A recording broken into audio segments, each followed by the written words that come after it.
गुरु महाराज की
श्री त्रिभंगी सार ग्रंथराज जी मंगलाचरण। नमस्कृतं महावीरं भवोदेविनाशिनं त्रिभंगीदलं प्रोक्तं च आश्रमे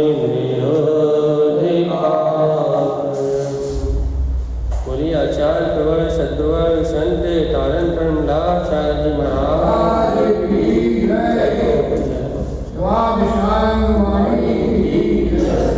भगवान महावीर स्वामी की। एक साथ मंत्रोच्चारण करेंगे सभी।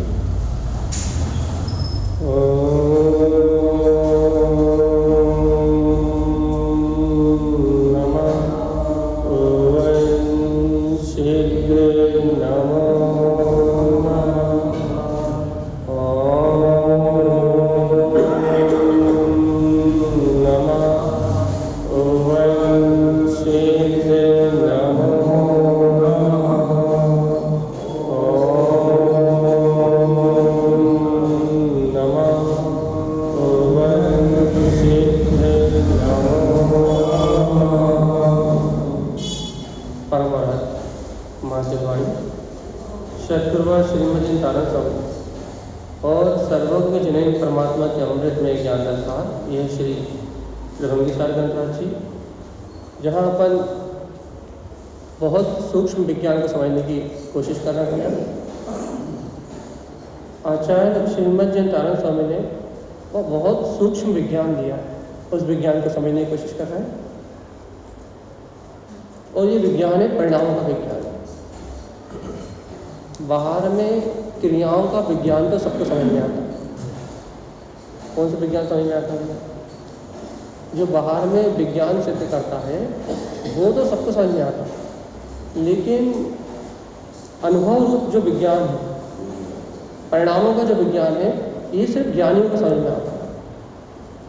और एक बात अपने को याद रखना भी, वास्तव में परिणामों के विज्ञान के अनुसार ही जीव का परिणाम है। बाहर के विज्ञान के अनुसार जीव का परिणाम नहीं। अपन बाहर के विज्ञान को विज्ञान मान रहे हैं। कौन सा विज्ञान मान रहे हैं? विज्ञान जो विज्ञान सिद्ध कर रहा है बाहर में, अपन उस विज्ञान को विज्ञान मान रहे हैं। लेकिन वास्तव में विज्ञान क्या है? वास्तव में जीव के परिणाम कैसे चल रहे हैं, जीव के भाव की दशा कैसी है, जीव के परिणामों का विज्ञान है कि जीव अपने परिणामों के बल पे चाहे तो दुर्गति चला जाए, जीव अपने परिणामों के बल पे चाहे तो सदगति चला जाए, और जीव अपने परिणामों के बल पे चाहे तो मुक्ति को प्राप्त। मतलब पूरा विज्ञान जीव के परिणामों का। और ये त्रिभंगी सार ग्रंथराज जी इस जीव के परिणाम के विज्ञान की व्याख्या कर रहा है। ये त्रिभंगी सार जी जो ग्रंथ है, ये जीव के परिणाम की, जीव के जो नाना प्रकार के परिणाम ना, जीव के नाना प्रकार के परिणामों की व्याख्या ये त्रिभंगी सार ग्रंथ कर रहा है। तो अपन चलते हैं आगे। कल अपन वांछन कर चुके हैं कुमति कोशो तुअब्दी का आर्त ध्यान, रोध ध्यान और मिश्र, इन भाव को अपन समझ चुके हैं। आज अपन रिविजन नहीं करेंगे क्योंकि अपने को आगे बढ़ना है। आज चलते हैं अपन मिथ्या, समय मिथ्या और समय प्रकृति मिथ्या। कौन कौन से मिथ्यात्व की बात चल रही है यहाँ? सम्यक मिथ्यात्व, लेकिन आगम में इनका जो नाम है मिथ्यात्व, सम्यक मिथ्यात्व और सम्यक। अब यह सम्यक में लिखा है, यहाँ नारायण स्वामी ने अपनी साधना से घटाया।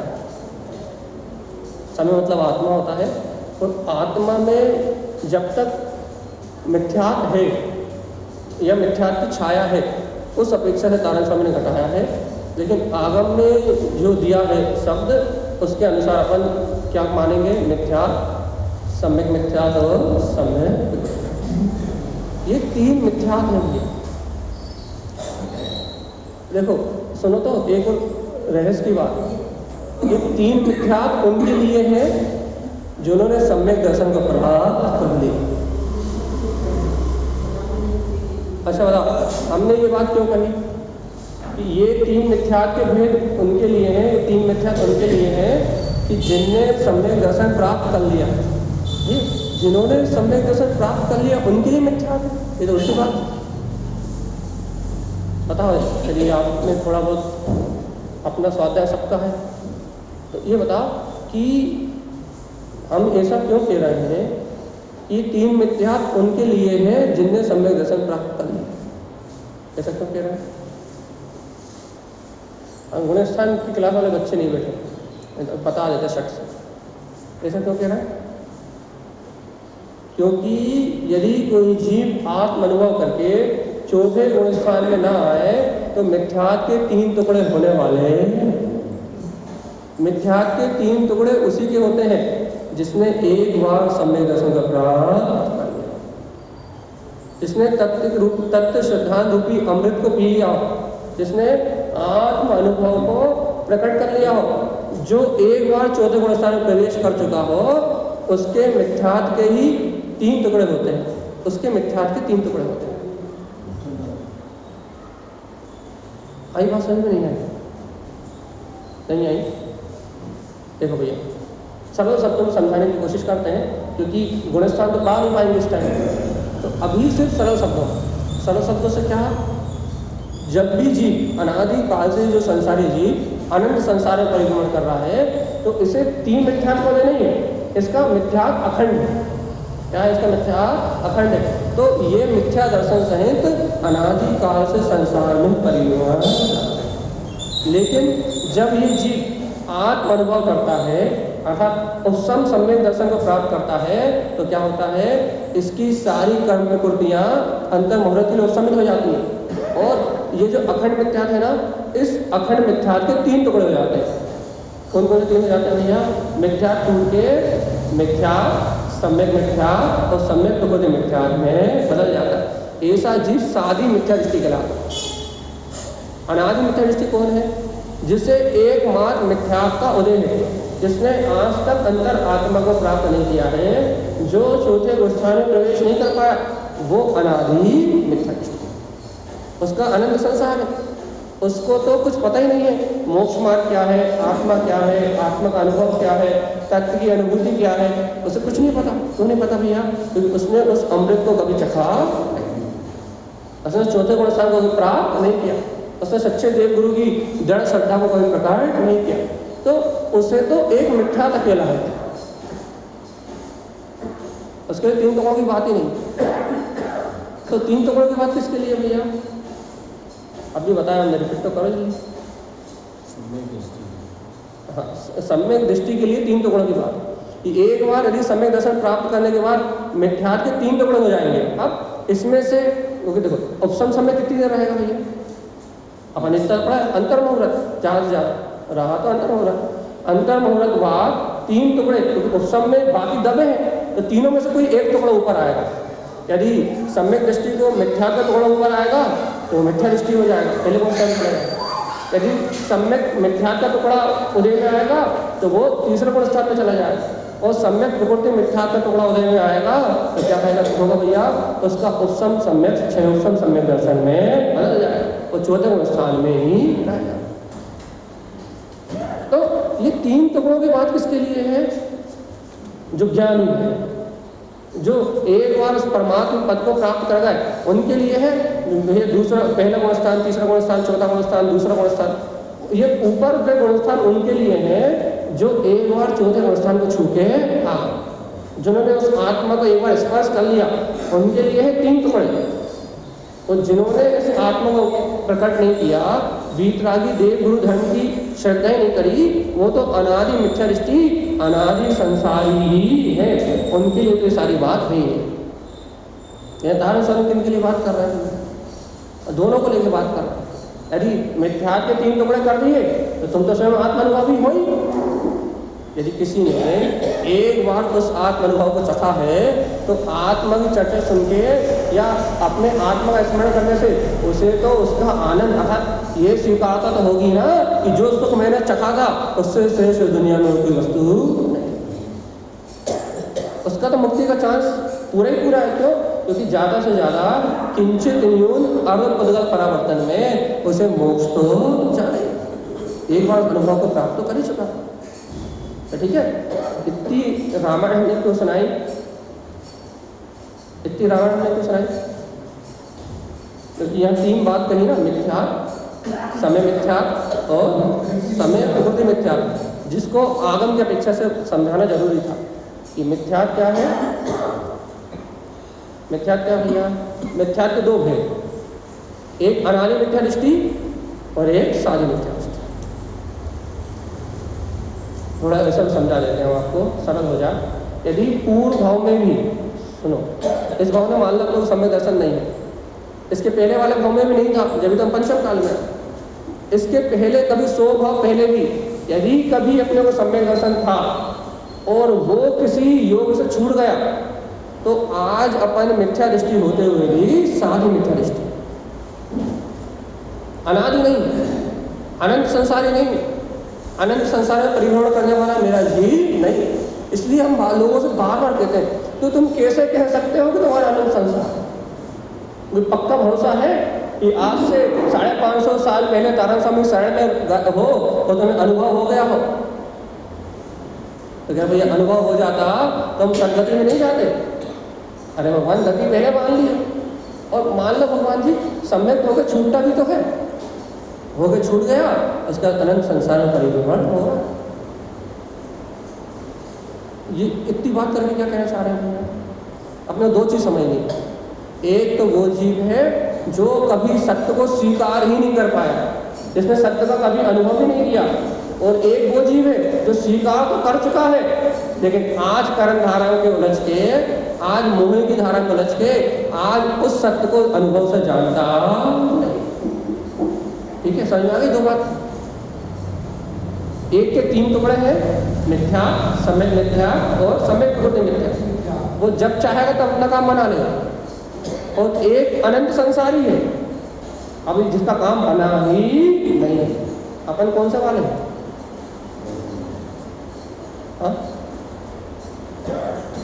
कभी बने ही नहीं वाले हैं? बोले ये बात तो सर्वज्ञ भगवान ही बता सकते, और कोई बता सकता। तो अपन तारण स्वामी क्या कह रहे हैं, इसको अपन समझने का अभ्यास करते हैं। मिथ्या संयम च संपूर्ण। क्या कह रहा भैया? ये संयम मतलब आत्मा। ये आत्मा क्या है?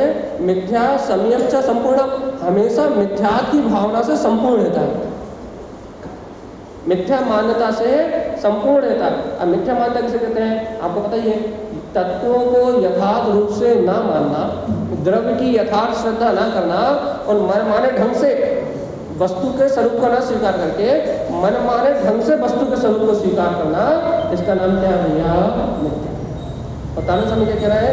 मिथ्या संयम च संपूर्णम। ये संसारी जीव काय संपूर्ण है? ये आत्मा काय संपूर्ण है? अनादि काल से मिथ्या से ही संपूर्ण है। इसने कभी मिथ्या का त्याग करके अपने निरावरण तत्व का अनुभव ही नहीं। आज भाव बन रहा है कि नहीं बन रहा? ये आत्मा जो अनादि काल से संसार में परिभ्रमण कर रहा है, ये जो अनादि मिथ्या दृष्टि से कह रहा है, ये आत्मा क्या कर रहा है भैया? इसके अंतर में संपूर्ण रूप से मिथ्या छाया हुआ। मतलब मिथ्या छाया मतलब ये चैतन्य में परमात्मा होते हुए भी एक पल के लिए अपनी शर्त नहीं करता। घर की, पुत्र की, परिवार की, संयोग की, ये सब पदार्थ मेरे हैं, इनको तो अपना मानता है, लेकिन जो अपना सुख स्वरूपी परमात्मा अपना है, इसे अपना एक क्षण के लिए भी नहीं मानता। इसका नाम है, इस आत्मा में अनादि से मिथ्यात्व का प्रवेश है।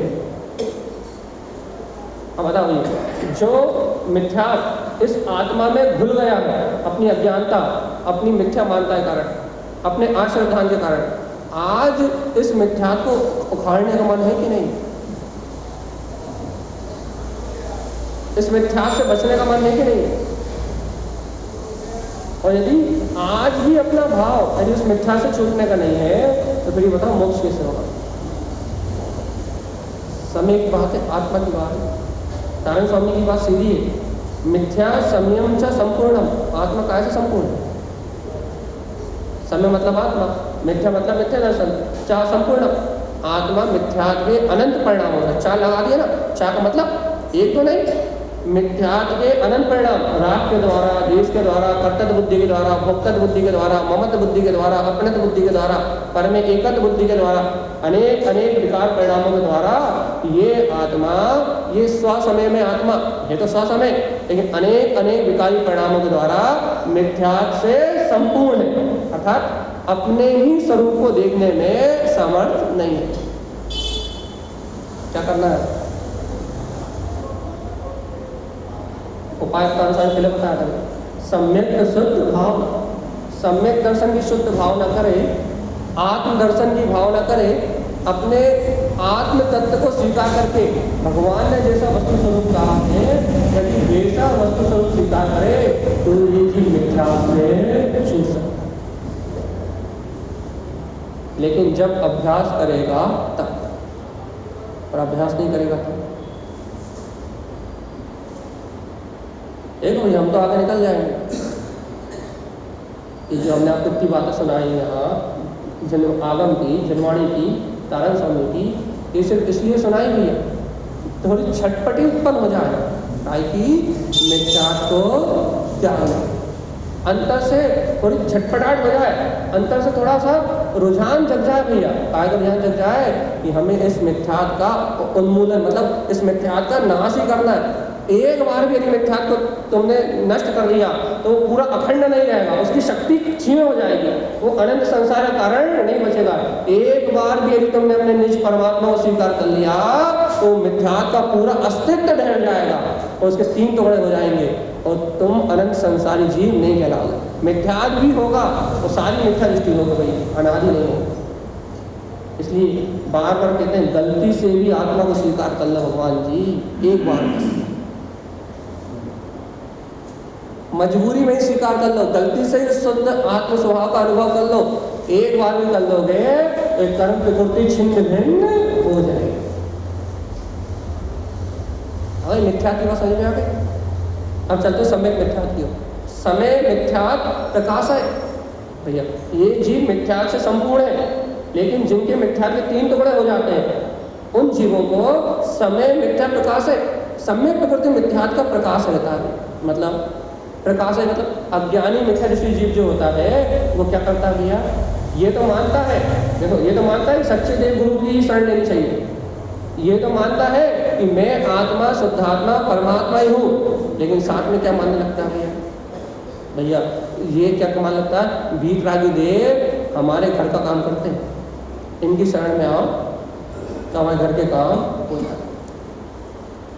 मिथ्यात्व और सम्यक दोनों मिश्र मिले जुले परिणाम। वीतरागी से राग की भावना करता है,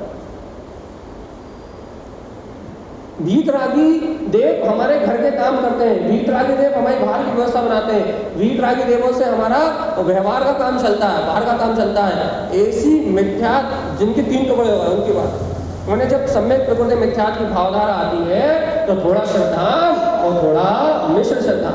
मिश्र श्रद्धा मतलब कुदेव वाली गुरुओं के कुगुरु कुदेव कुधर्म की श्रद्धा है तो वो तो पहले गुणस्थान में चला जाए। वीतरागी देव में भेद करने लगता है कि पारसनाथ उपसर्ग मिटाते हैं, शांतिनाथ शांति देते हैं, शीतलनाथ शीतलता देते हैं, उन तीर्थंकरों को बांट देता है कि एक ये करते हैं, एक ये करते हैं, एक ये करते हैं और एक ये करते हैं। वो भगवान में भेद करने लगता है, ये वाले भगवान ऐसे, वो वाले भगवान वैसे और ये वाले भगवान ऐसे, वो भगवानों को बांट देता है। पक्का करो। अपन भी तो नहीं है कहीं, हाँ अपना भी तो यही हाल नहीं है कि भगवानों को ही भेंट कर दिया, भगवानों को ही बांट दिया। भक्तामृत पढ़ने से ऐसा होगा, नमोकार मंत्र पढ़ने से ऐसा होगा, और ये जाप करने से ऐसा होगा, ये रिद्धि मंत्र पढ़ने से ऐसा होगा, ये संपत्ति मंत्र पढ़ने से ऐसा होगा। क्या कर दिया? भगवानों को ही बांट दिया। पारसनाथ भगवान की जाप करो, सोना बढ़ जाएगा, है ना? क्या करना है जल्दी बताओ।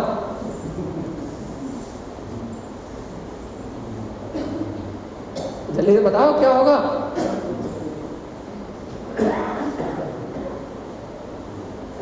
ये सम्यक मिथ्यात्व वाले के लिए। सम्यक मिथ्यात्व वाला मतलब मानता तो वीतरागी देवगुरु शास्त्र को, ये और कहीं तो झुकता ही नहीं है। मिथ्यात्व तो उसके जीवन में है ही नहीं, लेकिन अपने परमात्मा में ही भेद कर लेता। और निश्चय से भैया, निश्चय से क्या करता है? निश्चय से क्या करता है?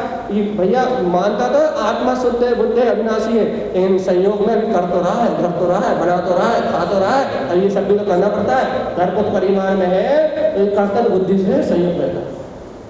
मानता तो यही कि आत्मा कुछ कर सकता नहीं, लेकिन राग के वशीभूत, अज्ञान के वशीभूत अपने अपने पर पर्याय में कर्ता बुद्धि लगाता है। ये सम्यक मिथ्या। भैया हम तो इसी में अंतर मुहूर्त से ज़्यादा नहीं रहता। अंतर मुहूर्त में या तो ऊपर और नहीं तो पहले वस्त। आगे बात समझ नहीं आई? ऊपर से तो नहीं गई, रॉकेट की तरह उड़ी तो नहीं। मिथ्या समझ में आ गया? आया ना तो बोलिए भगवान जी। मिथ्या मिथ्या संयम च संपूर्णम, समय मिथ्या प्रकाश है।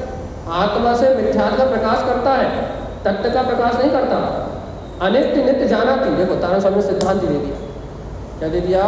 अनित्य जो क्षणभंगुर है, जो नाशवान है, जो असत्य है, नितम उसे सत्य जानता है, उसे नित्य जानता है, उसे ध्रुव मानता है। देखो क्या कहा? अनितम मतलब जो विनाशिक है, क्षणभंगुर है, जिसकी उत्पत्ति के साथ विपत्ति निश्चित है। घर हो, दुकान हो, मकान हो, शरीर हो, भाई हो, बहन हो, कुटुंब हो, कबीला हो, आपका इनके संयोग के मिलने के साथ ही इनका वियोग निश्चित है। एक ही समय की जो अपनी पर्याय उत्पन्न हो रही है अपने अंतर से, इन पर्यायों के ये भाव के उत्पन्न होने के साथ ही इनका विनाश निश्चित है। कि कौन सा कर्म कितनी देर रहेगा, कौन सा भाव कितनी देर रहेगा, कौन सा संयोग कितनी देर रहेगा, इनकी उत्पत्ति के साथ इनकी क्षिपति का विधान निश्चित है कि नहीं? प्रत्येक द्रव्य का परिणमन, प्रत्येक उद्गत द्रव्य की प्रत्येक पर्याय की उत्पत्ति और उसका विनाश बिल्कुल अपनी योग्यता अनुसार सुनिश्चित है। फिर अपने का ही हो रहा है। फिर अपने किस बात का है? फिर अपन किस बात से जूझ रहा है? एक बात अंतरात्मा स्वीकार तो करो। अज्ञानी जीव क्या करता है? मिथ्या दृष्टि क्या करता है? अनितम। ये लोग क्या कहेंगे? अरे लोग वो कहेंगे जैसा मेरा कर्म का पुण्य का हो जाएगा। ये चिंता तो अपने मन से जीवन भर के लिए निकाल दो। लोग तो वो कहेंगे, समाज तो वो कहेगी, दुनिया तो वो कहेगी जो तुम्हारी भाग्य की रेखाएं कहेंगे, और एक तुम्हारी भाग्य की रेखाएं जो कहेंगी वो दुनिया कहेगी। क्योंकि भैया पुण्य के उदय से ही सारा काम, इसलिए किसी की सल्ल तो अपने जीवन में रखना ही नहीं है। तो क्या कह रहे हैं स्वामी? अनितम नित्य जानति। अज्ञानी से गलती क्या होती है? वो अनित्य को, क्षणभंगुर को, नाशवान को नित्य जानता है। वो जानता भैया हमारा नाम जन्मों जन्मों तक अमर रहेगा। अरे भगवान जी, महावीर के पहले जो पहले वाली 24वीं हुई, उन तीर्थंकरों का नाम तो लोगों को याद नहीं है। भरत चक्रवर्ती से पहले जो चक्रवर्ती हुए उनके नाम तो स्मरण में नहीं है, 6 खंड के राजा। तो भगवान जी मेरा नाम और आपका नाम लोग कितने दिन तक याद रखेंगे? भगवान जी मरने के बाद भैया पहले दिन दाग, तीसरे दिन तीसरा और 13वें दिन 13 ही, उसके बाद कौन थे? याद रखने वाला कोई नहीं। तो तारण स्वामी की बात यही है, अनितम नित्य जाना। क्या कर रहे हैं अपन ये जानता है कि आज जो पाप का उन्हें आया है वो हमेशा रहेगा, हो ही नहीं सकता। क्योंकि पाप का उदय पलटना निश्चित है। यदि आज पुण्य का उदय आया है, इसे भी अपन नित्य मान रहे हैं, तो पुण्य का उदय पलटना निश्चित है। इसलिए उदय आधीन परिणमन को क्या कर रहे हैं? क्षण भंगुर को शाश्वत मान रहे हैं। तो जीवात्मा जब तक अपनी अज्ञान बुद्धि काम करेगी, क्षण भंगुर को जब तक अपन नित्य मानेंगे, तब तक अपने को घेर ज्ञान प्रकट होने वाला। पक्का कर लो। क्या मालूम है भैया? अच्छा एक बार बताओ, ये जो अपन यहाँ चर्चा कर रहे हैं समझ में आ भी रही कि नहीं आ रही?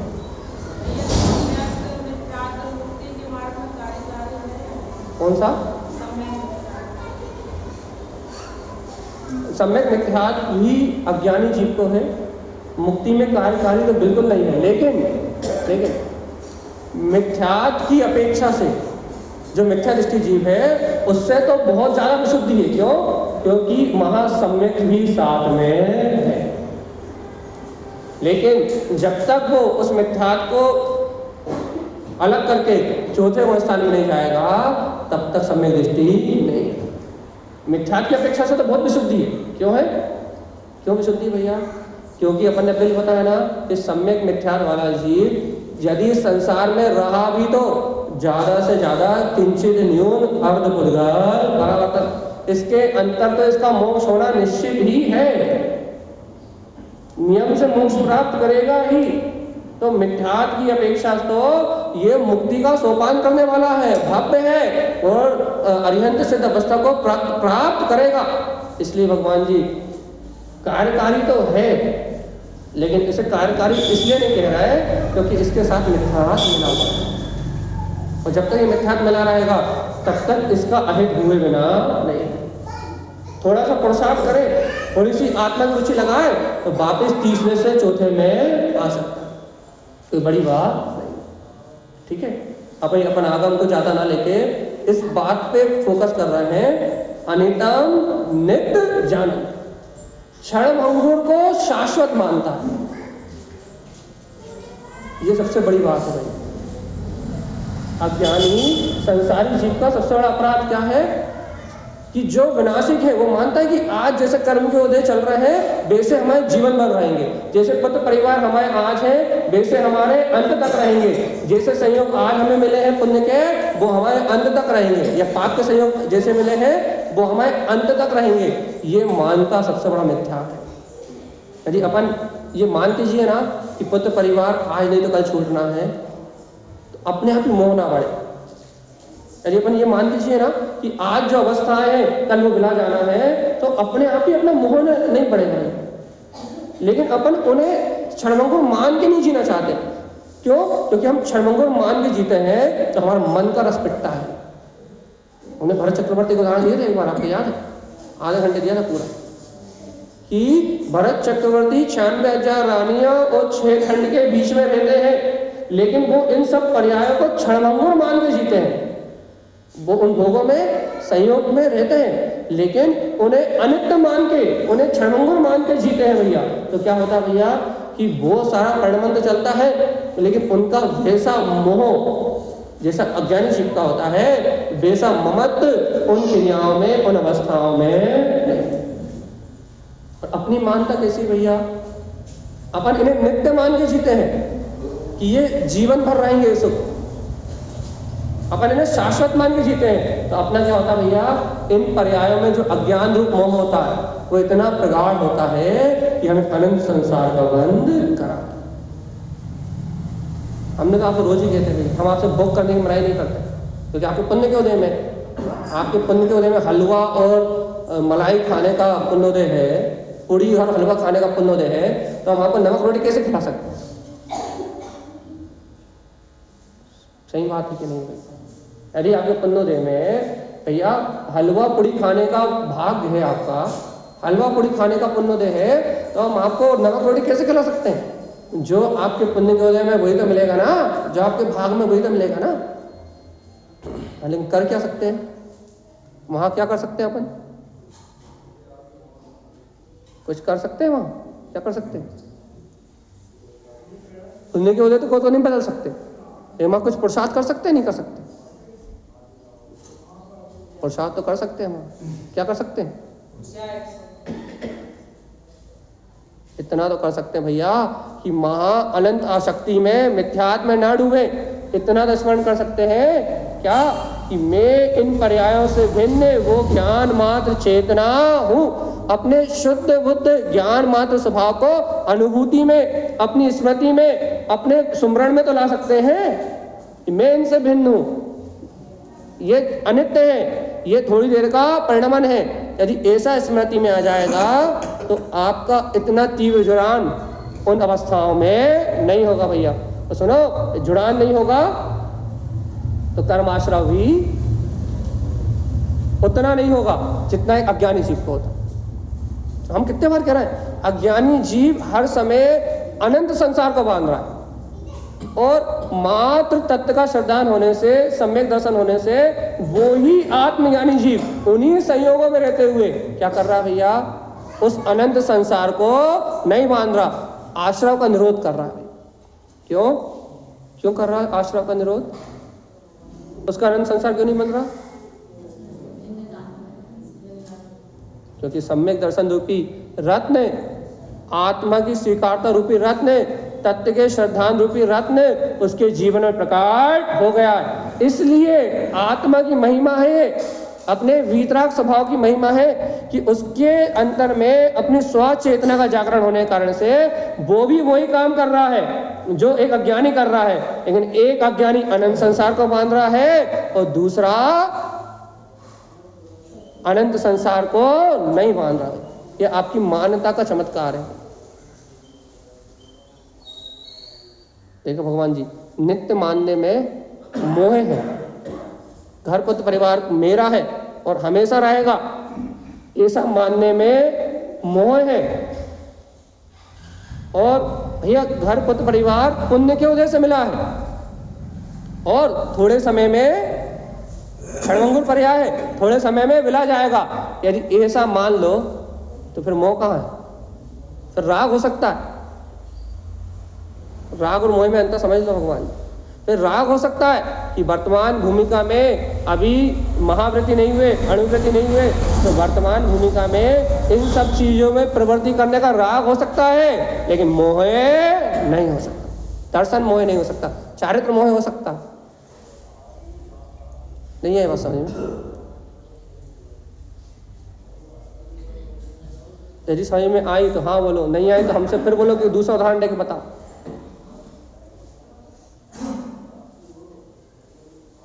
ना आई है और ना नहीं आई, कहीं ऐसा तो नहीं? वो मिश्र वाला काम तो नहीं चल रहा हो?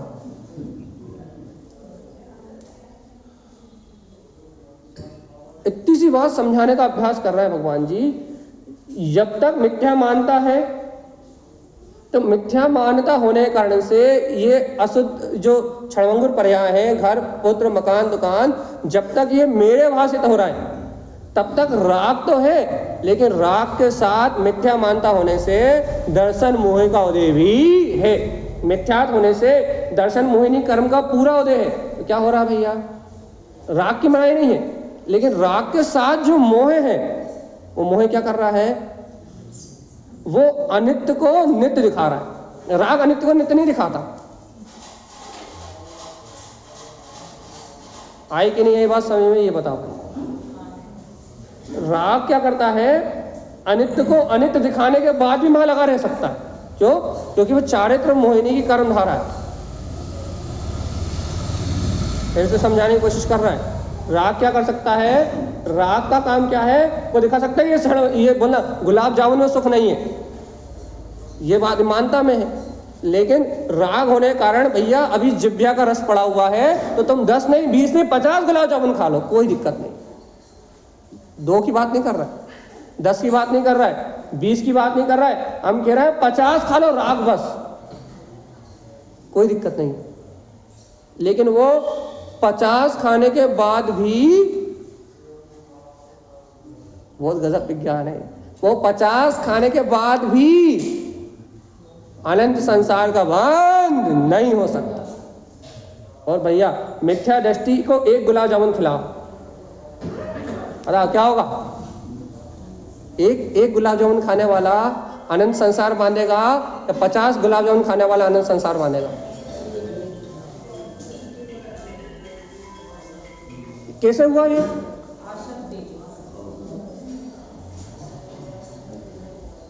चमत्कार पूरा मिथ्यात का भैया। मिथ्यात से वो आसक्ति अनंत मंदी, मिथ्या से अनंत मंदी कसाय होती ना, मिथ्यात से वो आसक्ति अनंत थी। अनंत मंदी कसाय का बंद करके वो अनंत संसार में परिभ्रमण करने वाला था, और मिथ्यात को छोड़ने से वो कसाय अप्रत्यक्षानावरण हो गई, और अप्रत्यक्षानावरण कसाय होने से आसक्ति में अंतर आ गया। जानता तो है कि ये वस्तु मेरे लिए हितकारी नहीं है, लेकिन मजबूरी है, पता तो है शुगर है, लेकिन मीठा खाए बिना मन नहीं भराता। अब मीठा भी खा लेते हैं और गोली भी खा लेते हैं, वो वाला काम। तो भगवान आत्मा जल्दी जल्दी बता दो, मिथ्यात और सम्यक मिथ्यात मुक्ति चाहिए कि नहीं? अब तो भाई शुगर का उदाहरण दे दिया, अब तो समझ में आई कि नहीं आई? घरों घर सबको अनुभव प्रमाण सिद्ध है कि नहीं स्वीकार? क्या अनित्यम नित्य चाहती, अनित्य को क्षणभंगुर को नित्य मान रहे हो क्यों भैया? अच्छा बताओ, तुम अनित्य मान के भोजन कर लोगे तो क्या चला जाएगा? तुम घर पर परिवार में राग है ना, अपने को सबसे राग है ना, तुम इन घर पर परिवार में राग कर लो, खूब राग कर लो, लेकिन यदि इन घर पर परिवार को ये विचार करके राग कर लो, भैया ये साथ रहने वाले नहीं है, ये आज पुण्य के उद्देश्य है और थोड़ी देर बाद बिला जाएंगे। अब राग कर लो, कितना करना, ये स्मरण रख के राग कर लो, मालूम क्या होगा? मन का रस खत्म होने लगेगा भाई, सामने वाले को वो रिस्पॉन्स देना बंद हो जाएगा, अंतर से वो आसक्ति, वो जुड़ान टूट जाएगा। जैसा मन आज अभी लगता है वैसा मन लगना बंद हो जाएगा। यही तो सम्यक दर्शन की कला है भगवान आत्मा, यही तो आत्मा की महिमा है कि तुम जब सत्य का निर्णय कर लोगे तो फिर वैसी आसक्ति रहने वाली नहीं है। इसलिए जिस सत्य का निर्णय करने से डरते हैं, क्यों डरते हैं भैया? यदि हमने तत्व का निर्णय कर लिया तो भैया घर छोड़ेंगे तब तो बात की बात है, यदि हमने तत्व का निर्णय कर लिया तो आज इस समय इस घड़ी हमारा घर परिवार सब छूट जाएगा, घर में रहते हुए छूट जाएगा। ऐसा रहेगा कि सबके बीच में कोई जिंदा लाश है भैया। इसलिए लोग मिथ्यात को छोड़ना नहीं चाहते, क्योंकि रस तो मिथ्यात के कारण ही आ रहा है ना। अच्छा बताओ, क्या भरत चक्रवर्ती को भोगों में सुख नहीं मिलता था क्या?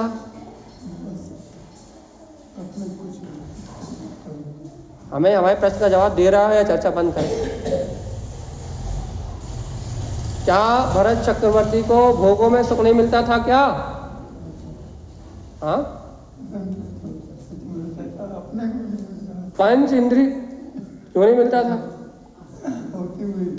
अरे पंच इंद्रिय के विषयों का जो भोग करते थे उसकी अनुभव होता था कि नहीं होता था? और यदि अनुभव ही नहीं करना होता पंच इंद्रिय के भोगों का तो करते काहे को? बैरागी बन के पहले साधु बन के नहीं चले जाते? अच्छा बता, भरत चक्रवर्ती गुलाब जामुन खाएंगे तो उन्हें मीठा लगेगा कि कड़वा लगेगा? अब ऐसे पूछना पड़ेगा आप लोगों को, ऐसे समझ में नहीं आया, ऐसे पूछो। भरत चक्रवर्ती जब गुलाब जामुन खाएगा तो उसे मीठा लगेगा कि कड़वा? पक्का? तो फिर उसे रस आया कि नहीं आया? है, रस तो आया। अच्छा, 3 चौकड़ी रस तो आया, 3 चौकड़ी कसाई की अपेक्षा से मीठेपन का स्वाद आया और उसे उसने अच्छा मान के ग्रहण भी किया, लेकिन स्वाद तो आया 3 चौकड़ी कसाय। अच्छा बताओ, यदि स्वाद नहीं आता, 3 चौकड़ी कसाय का अभाव हो जाता तो भरत चक्रवर्ती 6 खंड के राज की जगह साधु दीक्षा लेके जंगल में दिखाई देता। यदि भरत चक्रवर्ती को गुलाब जामुन का स्वाद नहीं आता तो वो दीक्षा लेके, क्योंकि स्वाद नहीं आता मतलब 3 चौकड़ी कसाय खत्म हो जाती। मिथ्यात के साथ प्रत्याख्यान, अप्रत्याख्यानावरण और अनंतन बंदी तीनों खत्म हो जाती तो फिर स्वाद नहीं आता, साधुओं को स्वाद नहीं आता। बीतरागी साधुओं को भोजन का स्वाद नहीं आता। खट्टा दे दो, मीठा दे दो, चरपरा दे दो, जो मिल जाएगा वो आहार ग्रहण करना। क्यों? क्योंकि जिब्या इंद्रिय के रस से कोई संबंध नहीं, 6 रसों के त्यागी हैं भाई, कोई मतलब नहीं है। कुछ भी दो शुद्धि का, वो सब स्वीकार। तो ये दशा तो साधुओं की है। अब भरत चक्रवर्ती की दशा क्या है भैया? कि गुलाब जामुन खा रहे हैं और गुलाब जामुन का स्वाद मीठा आ रहा है। अब बताओ भैया, मीठा स्वाद हमें भी आ रहा है और भरत चक्रवर्ती को भी आ रहा है। हमारा मीठापन अनंत संसार का कारण है और उसका मीठापन मोक्ष का कारण नहीं है, उसका मीठापन अनंत संसार का कारण नहीं है, उसका मीठापन भी आश्रय का कारण है, लेकिन अनंत संसार के आश्रय का कारण नहीं। क्यों? आसक्ति नहीं है। चारों कसाय आसक्ति है, अनंतनबंदी, अप्रत्याख्यान, प्रत्याख्यान और संजलन। उसके बाद 3 चौकड़ी आसक्ति है, 1 चौकड़ी नहीं। उसके पास ये मेरा है, ये भोग, ये स्वाद लेते हुए भी ये भोग मेरे हितकारी हैं, ऐसी मान्यता नहीं है। और अपने पास ये भोग मेरे लिए हितकारी है, ऐसी मान्यता है। वो जानता है कि ये क्षणभंगुर अवस्था है, क्षणभंगुर सुख है, ये देखते ही देखते बिला जाया। और हम मानते हैं कि ये शाश्वत सुख है, ये हमें अनंत काल तक मिलता रहेगा। इतना सा अंतर है बस। नहीं आई समझ में? उसके लिए क्षणभंगुर है और हमारे लिए नित्य है। ये कह रहे तारण स्वामी, अनितम नित्यम जानन्ति। बताओ भैया, हमारे लिए क्या है?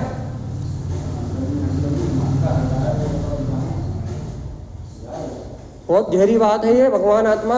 और पूरी जिनवाणी सुनने का सार यही है।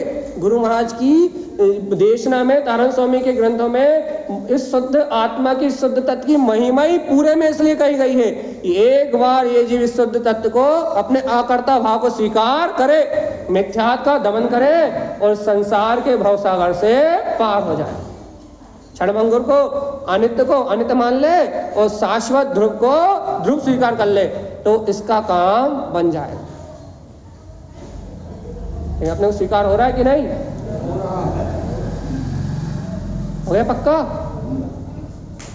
चले भैया, अब हम आगे चलें। कोशिश तो पूरी करिए, लेकिन अब आप अपनी अपनी होना। मिथ्या संयम च संपूर्णम।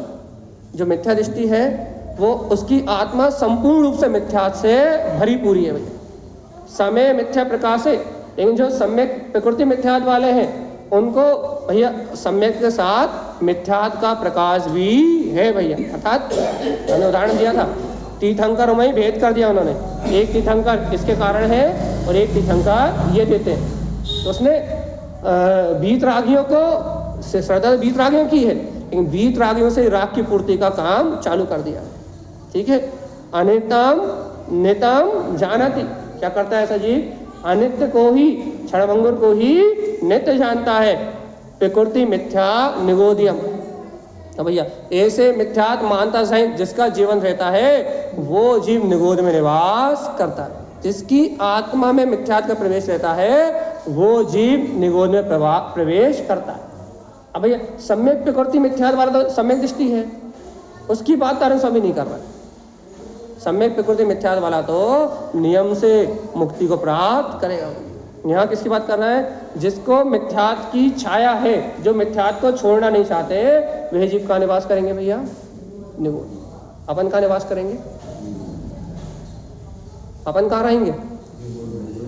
निगोद में।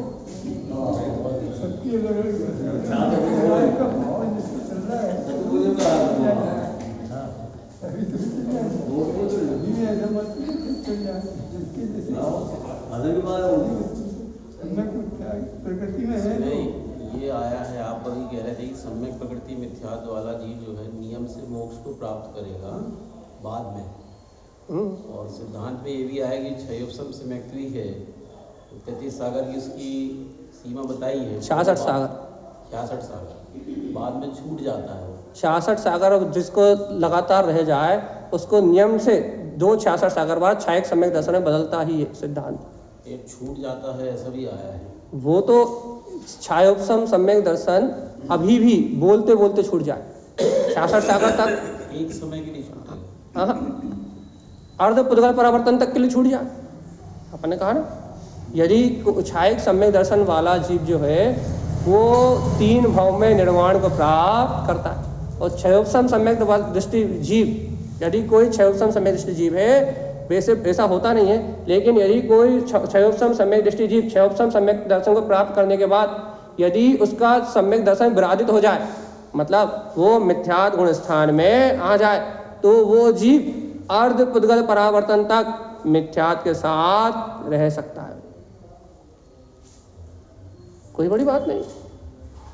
उसकी उद्वेलना होती है। ये हम शाम को स्थान पढ़ा रहे हैं, यदि ये विषय समझना है तो शाम को आना पड़ेगा आपको 7 से 8। तो उसकी कर्मों की उद्वेलना भी हो सकती है, मतलब जो 3 प्रकृति खंड हो गई ना, वो जुड़ भी सकती हैं आपस में। लेकिन अर्ध पुद्गल में निर्माण को तो जाना ही है, ये बात तो निश्चित है। हमेशा के लिए नहीं छूटेगा। सिद्धांत ही है ना कि अपन कहते हैं ना, एक बार भूल से भी यदि कोई, आप तो क्षयोपम की बात कर रहे हो, यदि एक बार भूल से भी यदि कोई उपसम सम्यक को एक समय के लिए प्राप्त कर ले, तो वो अर्ध पुद्गल परावर्तन से ज्यादा, किंचित न्यून अर्ध पुद्गल परावर्तन से ज्यादा इस संसार में रहने वाला नहीं। तो इसलिए इस बात को अपने को, आत्मा की इतनी महिमा क्यों कही जा रही है, इसलिए इस बात को अपने को समझना है कि एक बार भी गलती से स्वीकार करने वाले को मुक्ति होना निश्चित है। इसलिए बार बार मिथ्या मान्यताओं से हटके मैं आत्मा हूँ ये रटना क्यों लगा रहा है। एक बार तो मान्यता में आ जाए, वस्तु स्वरूप एक बार तो स्वीकार हो जाए, मोक्ष तो होगा ही होगा। तो भैया सिर्फ छायक सम्यक दर्शन को छोड़ के उपसम भी छूटता है, क्षयोपम भी छूटता है, दोनों सम्यक छूटते हैं। लेकिन एक बार यदि छायक सम्यक दर्शन हो गया तो फिर वो कभी छूटता नहीं। इसलिए बार बार कहते हैं कि श्रद्धा हो तो अचल हो। छायक सम्यक दर्शन मतलब दृढ़ श्रद्धा, विश्वास हो तो अटल हो, स्वीकार करो तो इतनी दृढ़ता से स्वीकार करो कि पूरा ब्रह्मांड भी बदल जाए, अर्थात पूरा ब्रह्मांड भी पलट जाए तो मेरी श्रद्धा ना पलटे कि मैं तो वो शुद्ध चेतना ही हूँ। इतनी गाढ़ी निष्ठा हो तो इस जीव का कोई कुछ बिगाड़ने वाला नहीं। अच्छा बताओ, अर्जुन ने सहस्त्राणी सेना की यदि आप क्वांटिटी निकालोगे तो अरबों जीवों की संख्या आएगी। इतनी सेना का वध किया, लेकिन उसी भाव से मोक्ष क्यों? छायक सम्यक बस। और छायक सम्यक दर्शन का कोई कुछ बिगाड़ने वाला 3 लोक में है ही नहीं। उसकी कला यह है कि वो सबके बीच में रहते हुए सबसे भिन्न रखने वाला। रामचंद्र जी लक्ष्मण को 6 महीने तक कंधे पे लेके घूमते रहे, कुछ नहीं बिगड़ पाया, उसी भाव से मोक्ष चले। तो ये बातें सब आत्म श्रद्धान करने वाले जीवों को समझ में आएगी भैया कि एक बार वो रत्न जिसको प्रकट हो जाता है, फिर उसका कोई बाल बाका करने वाला इस दुनिया में नहीं बचता। लेकिन क्योंकि उसका नाम छायक सम्यक दर्शन, उसी भाव या अगली आगामी आयु बंदी हो तो अगली पर्याय देव, उसके बाद तीसरे भाव में मनुष्य गति लेके नियम से निर्वाण को जाए। राजा श्रेणी जैसा हो, पूर्व में नर गति बांध ली हो तो भैया एक भाव में नर गति और अगले भाव में तीर्थंकर या फिर सम्यक्ति केवल ज्ञानी होगा ही होगा। तीसरे भाव में मोक्ष होना निश्चित ही है, कोई बदल सकता नहीं। भगवान जी अपने क्या हाल चाल है?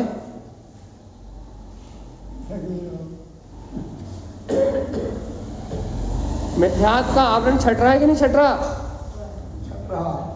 ये मिथ्या मान्यता है, ये कर्तृत्व की मान्यता है, ये भोक्तृत्व की मान्यता है। दिन रात घर मेरा, परिवार मेरा, ये संयोग मेरा, इन संयोगों की चिंता है, नाना प्रकार के विकल्प, ये अपने चित्त से अलग हो रहा है कि नहीं हो रहा? भगवान आत्मा चेतना जाग रही है या यहाँ बैठ के भी सो रही है? तारण स्वामी रात में कह रहा है, चेतना लक्षणो धम्मो चेतयन्ति। बुद्धिमान हो तो आज चेत जाओ कि चेतनता ही धर्म है। यदि बुद्धिमान हो तो आज चेत जाओ यदि जीवात्मा आज भी नहीं चेते, यदि इन अनित्य संयोगों को, इन क्षणभंगुर पदार्थों को यदि आज भी नित्य मानते रहे, भगवान आत्मा निगोदियम कहाँ जाएंगे? निगोद में मालूम कितनी एसी लगी है पता है? कितने पंखे पता है? अभी लाइट गोलोगे सब समझ में आ रहा? निगोद में कितनी एसी, कितने पंखे हैं? है क्या नहीं निगोद में पंखे? नहीं है। मान लो आलू में जाकर तुम निगोदिया जीव बन जाओ, मान लो जिस आलू को खाने में, जिसे बनाने में तुम्हें एक पल की दया नहीं आती, यदि आयु में जाकर तुम निगोदिया जीव बन जाओ, वहां तो 2 इंद्री 3 इंद्री 4 इंद्री तक जीव बहुत है वहां आलू में तो, लेकिन यदि तुम आलू में जाके यदि निगोदिया बन जाओ तो बताओ कितना कूलर, कितना पंखा, कितना एसी? हाँ कुछ नहीं है क्या? कोई फैसिलिटी है नहीं है भैया। लब्ध पर्याप्त तक निगोदिया की 1 सेकंड में 24 बार जन्म, 24 बार मरण। क्या होगा भगवान जी? क्या होगा इस आत्मा का? क्या होगा इस आत्मा का? जल्दी बताओ। नहीं पता? स्वामी की बात नहीं मानी कितने को जाएंगे? बस यदि आज भी तारण स्वामी की बात समझ में नहीं आई तो निगोद पक्का हुई। आज भी गुरुदेव की बात सुन के यदि देह से, इन संयोगों से, इन दुनिया भर की झंझटों से जो होना है सब निश्चित मान के सारी झंझटों को छोड़ दो। आज निराकुल और शांत होके भैया अपने आत्मा के अनुभव को प्रकट कर लो। सही में छोड़ दो, जो होना है वो हो ही रहा है, कोई बदलने वाला नहीं। इतने निश्चिंत हो जाओ, इतने निश्चिंत हो जाओ, इतने निश्चिंत हो जाओ कि हमारे अंदर ये सली ना हो कि हम निगोद जाएंगे कि नरक जाएंगे कि दुर्गति में जाएंगे। अरे हमने गुरु के वचनों को स्वीकार किया है, हम तो मोक्ष ही जाएंगे, मतलब जाएंगे। क्योंकि भैया सच्चे गुरु की बात को स्वीकार कर लेना, सच्चे गुरु की श्रद्धा कर लेना ही तो सम्यक दर्शन है। और है क्या? मुझे अच्छा बताओ, देव गुरु धर्म की श्रद्धा का नाम सम्यक दर्शन है कि नहीं? एक तारण स्वामी के वचनों का श्रद्धान करके भेद ज्ञान तत्व निर्णय करने की यदि अपने को रुचि है तो अपने को गुरुदेव के वचनों की जो श्रद्धा है या वीतरागी भावलिंगी संत की जो श्रद्धा है वो श्रद्धा निर्माण का कारण बनेगी कि नहीं बनेगी? इतना सरल मार्ग मिला भगवान जी। स्वीकार नहीं करोगे तो निगोद, स्वीकार कर लोगे तो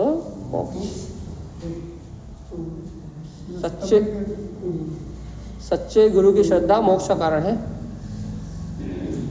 यही तो अतिशय है, जो सच्चे गुरु मुक्ति का मार्ग बताते हैं, क्षणभंगुर पदार्थों को क्षणभंगुर बताते हैं और शाश्वत सत्ता को शाश्वत बताते हैं। तो उनकी बात को स्वीकार करके, शाश्वत को स्वीकार करके क्षणभंगुर के साथ रहना तो पड़ेगा, कर्मधारा है।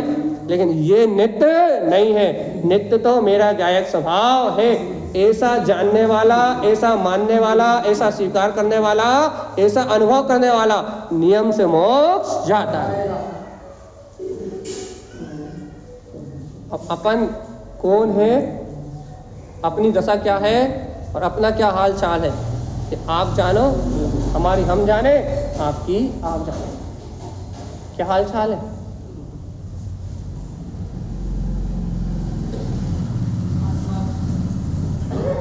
हाँ, कुछ है कि नहीं है? स्वस्थ मस्त हो कि नहीं? आनंद में जीवन निकल रहा है कि नहीं निकल रहा?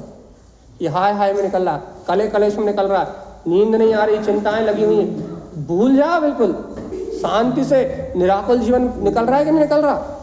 बढ़िया आनंद में, बढ़िया अच्छा पुण्योदय है, बढ़िया भोजन है, पानी है, जो इच्छाओं की पूर्ति, जो इच्छा होती है उसकी पूर्ति के लिए धन है, दौलत है, पुत्र है, परिवार है, बस काय की आकुलता।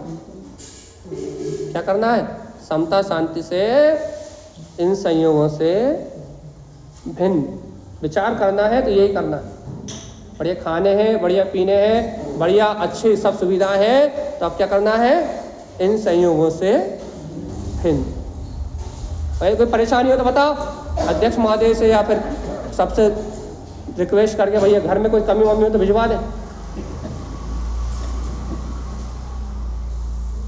थोड़ी बहुत कमी हो तो हमारा बड़ा समाज से मीटिंग करके अनुभवा दे रहा है क्या? हम तो कह रहे हैं ना, यही मंच में बैठ के कह रहे हैं, यदि कोई कमी हो तो सब लोग यहाँ बैठे, ठसाठस भरा हुआ, तो यहाँ पर मीटिंग कर ले रहा है और अब भी चंदा करके और सब टेंशन खत्म कर। मतलब कोई भी हाथ नहीं उठा रहा, मतलब किसी को कोई परेशानी। भगवान जी अच्छा खासा पुण्योदय है, यदि इतने अच्छे खासे पुण्योदय भेद ज्ञान तत्व नहीं करोगे, भगवान की वाणी स्वीकार नहीं करोगे, इस क्या बोलते अनुकूलता में यदि आत्मज्ञान प्रकट नहीं करोगे तो क्या नरकों में करोगे? ये और बता दो।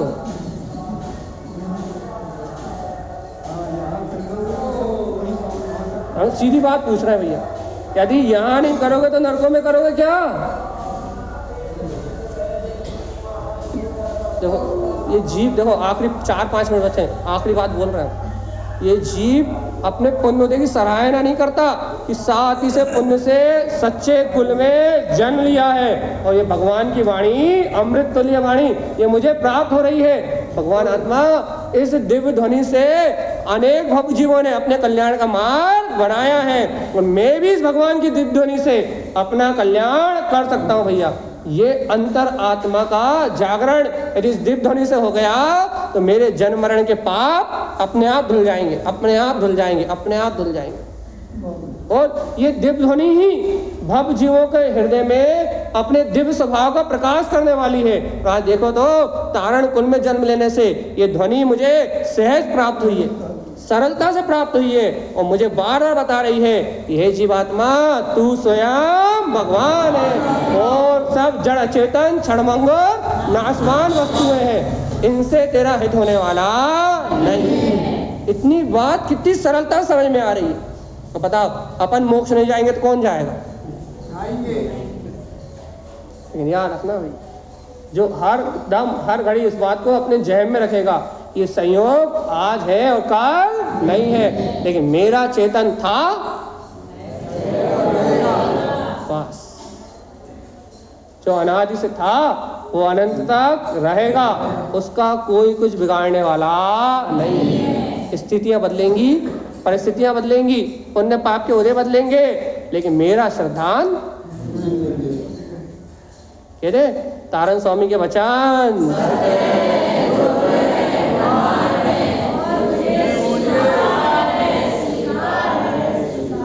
मैं उन्हीं लोगों को जाना लगता मोक्ष। यहाँ तो सब, जबकि इनके पास तो गोल्डन चांस है, यहाँ तो ज्यादा प्रसाद हो सकता है। तो अपन भैया एक बार फिर देख लेते हैं बोल के, शायद यहाँ वालों के भाव भी चक जाए। तो कहते हैं बड़े सो पावे, ऐसा नहीं कि वहाँ डबल हो जाए, फिर अपने को नहीं मालूम कौन क्या कर रहा है। देखते हैं तारण स्वामी के सर्वज्ञ परमात्मा के वचन।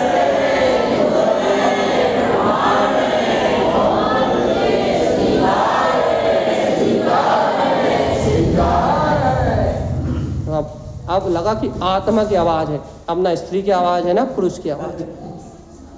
सब पर्याय से बाहर होके, परिणमन से बाहर होके, अवस्थाओं से बाहर होके अपने तत्व की आवाज है भाई। गुरुदेव की वाणी मिली है, जिन्हें भगवान की अमृत देशना मिली है और ये हमारे कल्याण का साधन ही है, इसके अलावा हमारी मुक्ति का मार्ग और कहीं नहीं।